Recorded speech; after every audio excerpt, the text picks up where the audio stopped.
Finals.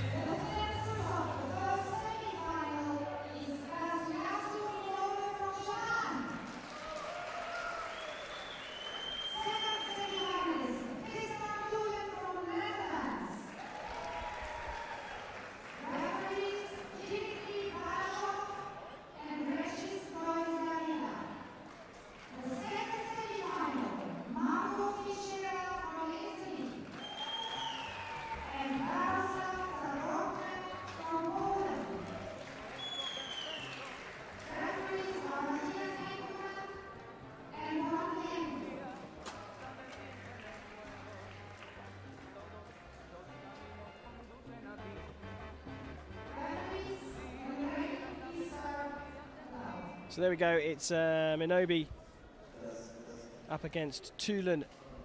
And MINOBE's won 2 competitions already this season and he's in good form here. He really is having a bit of a sweet spot in his form. And what do you fancy here, Flavio? You know these athletes well? Yeah, I know TULEN really well. We train together sometimes. As he comes from a small country, I do too. So we don't have a lot of training partners, so I know him pretty well. I spoke to him before the match. He told me that he had no plan, actually, no clue. He fears actually the rapidity, you say like this, like yeah, because MINOBE is so fast actually, and he told me like, I hope I don't get too many hits on the hand or on the foot. Yeah, MINOBE looking pretty switched on for this one. He's really up for it. He took that Grand Prix win in Budapest, but at the beginning of the season he also won the Bern World Cup back in November. So he's on sweet form at the moment, and perhaps spurred on by his younger teammate Koki Kano, who's all of a sudden started to do well. So the start of this bronze medal match here for a place in the final in Cali. I think the Japanese should have this extra motivation too, that they have the Olympic Games in their country. Absolutely. I don't think there's anything better for an athlete to know that the next Olympic Games is going to be at home. You're going to have the crowd right behind you. Oh, what nice. This is actually the specialty from TULEN. He steps into it, take this parry post. They look like really large, but actually they come at the right moment, so it's really difficult to touch him.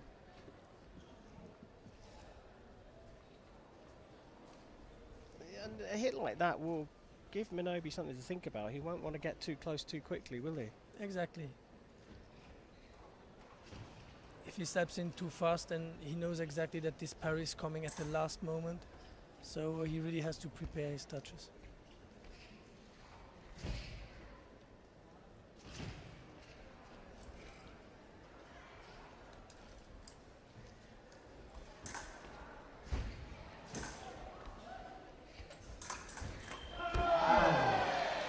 I actually thought TULEN would hit that one.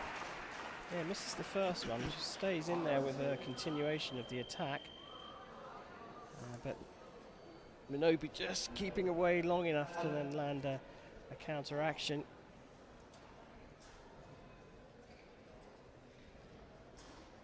So MINOBE now has the lead. I think that this is maybe not what TULEN wanted for the beginning. As he has so good parries, it's more difficult to attack him than to let him attack.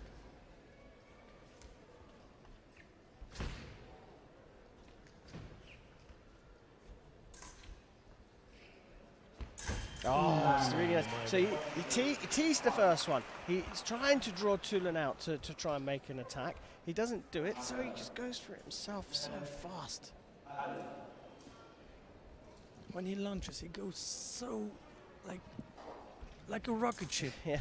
So fast and deep as well, long. Deep, exactly, so deep into it.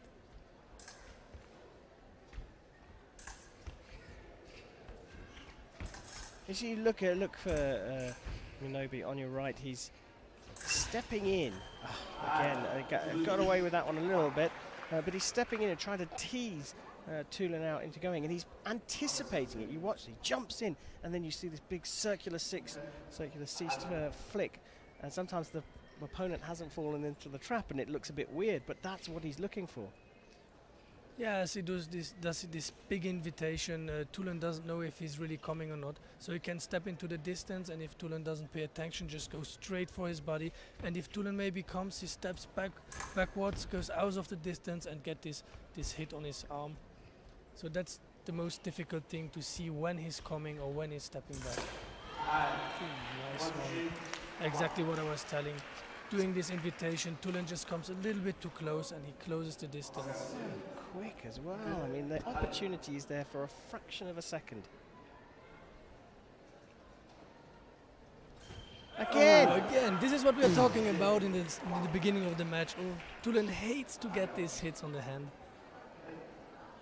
And it's the nature of not only the fact that he's a pommeler, Kazuyasu Minobe, but also his grip is. Oh, that's nice. Octave beat coming up into the high line to finish off. But it's the grip that Minobe uses also allows him to do these little short, sharp flicks, and they have more bend and more curve. Come from strange angles.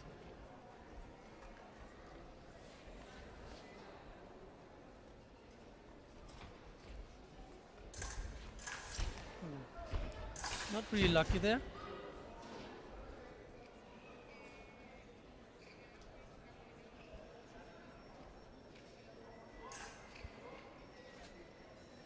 So we go to the break. Strong start from Kazuyasu Minobe. He goes down to speak with his coach. He's got a smile on his face. He's pretty happy. Now, interesting down the other end of the piece. Who's that? That's actually Tulen's brother. He's 6 years younger than he is. They train together. It's his coach also. They give each other lessons because their coach lives in Hungary actually. So they don't have the money to get into each competition. They don't have the money to travel there. So yeah, quite interesting seeing them training together, giving lessons to each other. They learned everything on their own, watching videos on YouTube, how to give lessons.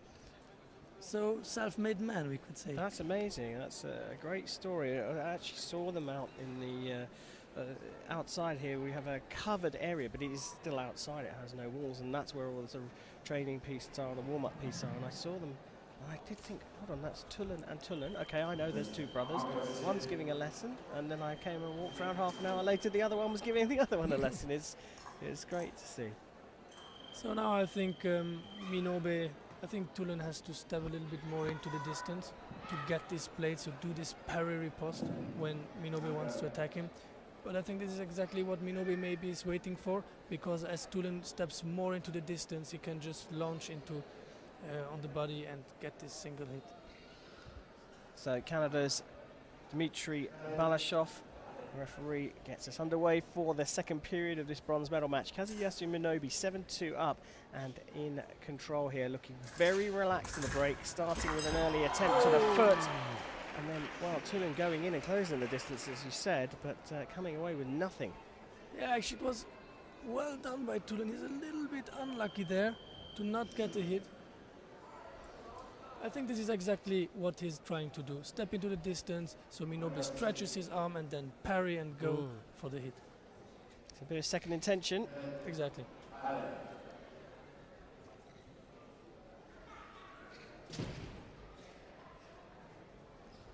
He's a little bit more aggressive on his movements.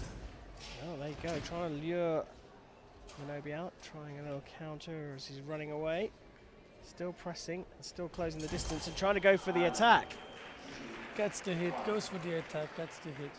That's nice, but still a long way to go.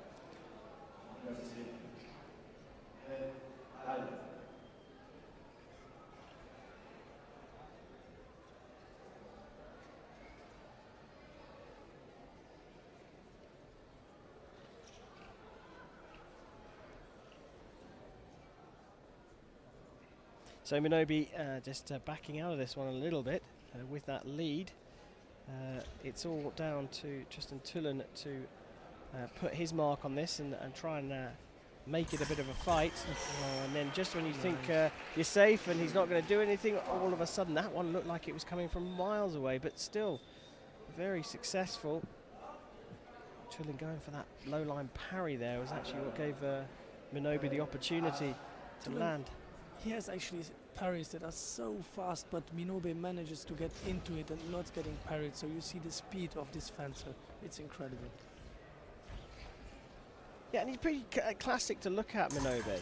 That's a nice attack as well. A bit of a surprise there from TULEN for good measure. But MINOBE looks, I'm not going to say absolutely textbook when he's moving at distance, but he certainly conforms to a traditional standard. But when they get in close quarters, he's a cage fighter, isn't he? He's a street fighter. He can move around. He doesn't.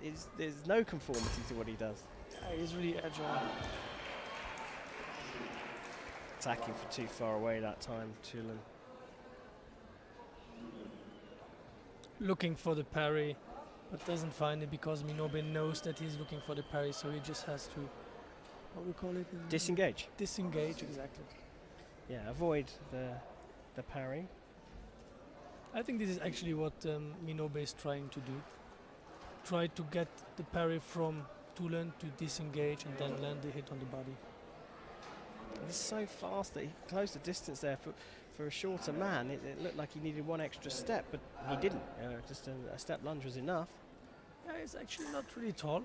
If you're a small fencer, you have to be really fast, otherwise you have no chance against all these really tall fencers. And you have to pick the time so much better as well. Distance obviously is different.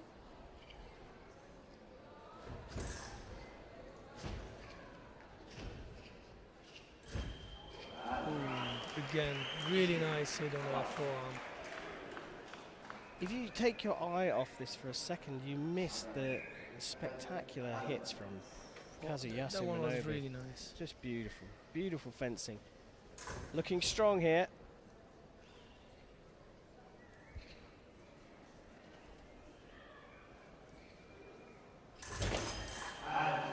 That's off the piste. The piste itself is earthed, which means that if you touch it, the light doesn't come up. That's because, of course, the foot is target. But just that black strip just in front of the actual piste itself is plastic. It's not earth at all. So that's what TULEN hit. But he put his hand up and said, I didn't hit my opponent. Good sportsmanship. Most of the fencers are really fair play on the piste, actually. I mean, they're all there to win. They will give everything to win, but most of them are really fair play. Yeah, one of the finest moments of fair play I've ever seen on any sporting field was Nikolai Novozhilov at the World Championships, I think in the quarterfinals. Got into close quarters against his opponent. In close quarters, both were in prime, and Novozhilov scores a hit. And both the fencer and the coaches and the referee all give the hit, and Novozhilov puts his hand up and says, I hit myself. Even his opponent thought it was a good touch, but he said, I hit myself. Quarterfinals of the World Championships. That's a great sportsmanship. I mean, he's a great fencer, he's a good fencer, and that's what make these good fencers like even more great. Yeah. I mean, they don't need these touches. They know exactly I get the next hit. They concentrate on the next hit and forget what just happened. And they don't want to win with a fake hit. But here we come to the second break, and well, really, MINOBE is in control. And he said that TULEN here didn't have much of a clue what to do beforehand. I think that played out quite well in that second period. Yeah, I think so. I told him you maybe should have a plan how to go, and he said, I'm first not trying to get hit on the hand and the foot, and then we will see. Try to do as many hits as possible. But he looks a little bit in trouble, actually. Yeah, he does. But MINOBE looks so relaxed, smiling. The one thing you do have to say, though, is TULEN's making him work a little bit harder in this second period. He's having to fight a bit harder for those hits and create them a bit more so than he did in the first period. But we go to the second. 11-4 is a pretty commanding lead. Just 4 hits required for Kazuyasu MINOBE to be competing for a third gold medal in the season. And what a season that would turn out to be for the Japanese athlete in the run-up to his Olympic Games at home.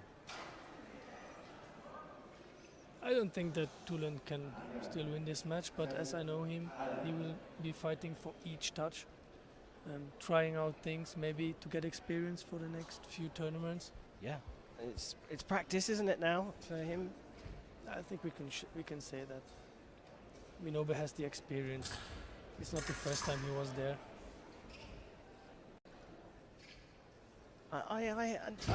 It's very easy for me to sit here and pass judgment on fences, but I'm noticing there's just almost maybe 1-2% of doubt in TULEN when he goes forward. He's not getting that arm fully straight. He's not getting in there. I mean, that's how good MINOBE is. He's put a bit of fear in. That was a great attack though there, and as you mentioned earlier on, picking up the blade on the way through this time. Exactly. Waiting for MINOBE to stretch his arm, to pick up the blade and go for the hit. If you want to attack someone like MINOBE, I think you really have to have trust into your point and into yourself. If you have a slight, how did you call it, a slight doubt? Doubt, exactly. Sorry.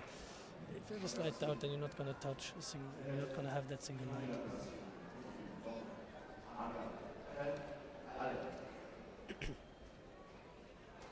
And also there's the fact that a bit of tension, well, it plays havoc on a fencer's shoulder, doesn't it? Because any tension, it means that rather than your hand pulling you forward when you try and go for it, you're pushing it from the shoulder, and that's slower and not as deep. A double, no good for Tristan TULEN, as MINOBE edges ever closer to that magic score of 15. You should not forget that it's the first time TULEN is in a semi-final. It's Great always result. something special. So it's not easy to fence on the podium, knowing that you already have a medal, but you really maybe want more. Yeah, and also the fact that you're facing someone that you perhaps don't like to fence. You go in there with all doubts. But yeah, I mean, mixed feelings, isn't it? He's going to certainly be delighted with the result of his career, Tristan TULEN. And like you said, looking at the bright side, a glass half full kind of guy, Flavio, he's looking to find out what he's going to do next time he faces Kazuyasu MINOBE now. He knows exactly that with the experience MINOBE has, he's probably not going to win, but he knows if he fences him again now, he's going to try maybe to find a solution for the next time. They scored a Nice few one. great hits here. This is not over. It's difficult, yes, but it's not over, and he's making a... He's making you sort of look at him and go, oh yeah, you've worked something out here. Perhaps not setting that one up well enough, maybe getting a little overexcited. A double puts Kazuyasu MINOBE 1 point away from making the gold medal match here at the last Grand Prix of the épée season.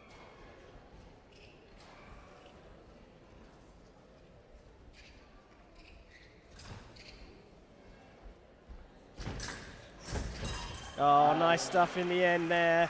A great conversation of the blades and distance between the two fences in the end. But Kazuyasu MINOBE of Japan is into the gold medal match here in Cali.